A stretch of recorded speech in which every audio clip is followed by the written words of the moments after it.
Alright, what's going on, and welcome to the next episode of my series, the next part of my how to use certain weapons in Counter-Strike Global Offensive. Now this is just my basic theory to teach you guys how you should be going about using the weapons that you play with in this game, because most people don't know. The last episode was going over the Deagle, which is probably one of the most cancerous weapons I see people use, not because of the weapon itself, but because of how they use it. They really don't even seem to be trying. Anyways, next we're going over the USP-S, which to some may be an absolute terrible weapon. You know, the first thing you think when you spawn on CT is, great, we're going to lose pistol round because we all have USP-S and we don't want to buy.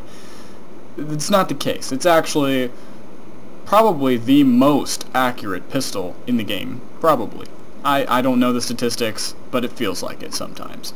So, if you can see here, like in the other video, the Deagle video, the main thing here is to make each shot as though it were the first shot, because the first shot in every weapon is usually the most accurate. And yes, this gun, you can spam it.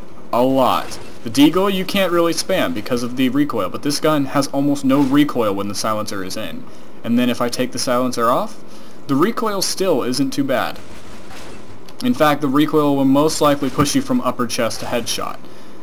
So yeah.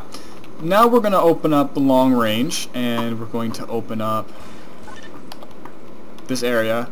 I'm going to get these guys to respawn real quick, put on the silencer, and give you a quick, brief look of long range USP-S and how you should be going about doing that.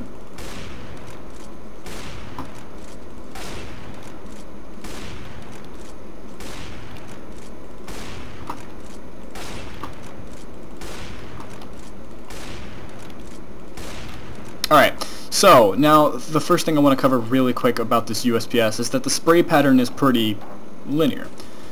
You just go up and around, and that's pretty much it. That's your spray pattern for the USP-S. Pretty simple. Very easy gun to master. And just like the Deagle, you want to make each shot like it's your first. The only problem with that is that this gun, with the damage that it does, obviously it's not the highest amount of damage, and you're going to want to get as many bullets out as quick and as effectively as you can. The only problem is that long-range targets are going to be a little bit harder to hit if you're spraying like mad, because, as we all know, or should know, that spread patterns spread the farther your target is. See, the spread pattern right over here? That's not that much farther from me than that was. And it's all the way like that. Like, look at that spray pattern. That's pretty bad. Yeah. Okay, anyways, the main idea is just to stutter your shots, and this is the way I work with most weapons, is that you need to make some space between your shots.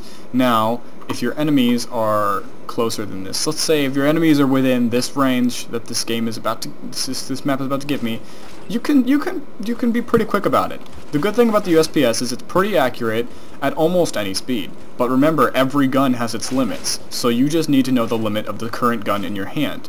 Right now, the USP-S, being the gun in my hand, I need to know that this gun is more accurate when the shots are taken shot by shot, and not when it's sprayed. But, if they're right in front of me, I can do this, and I can most likely get the kill.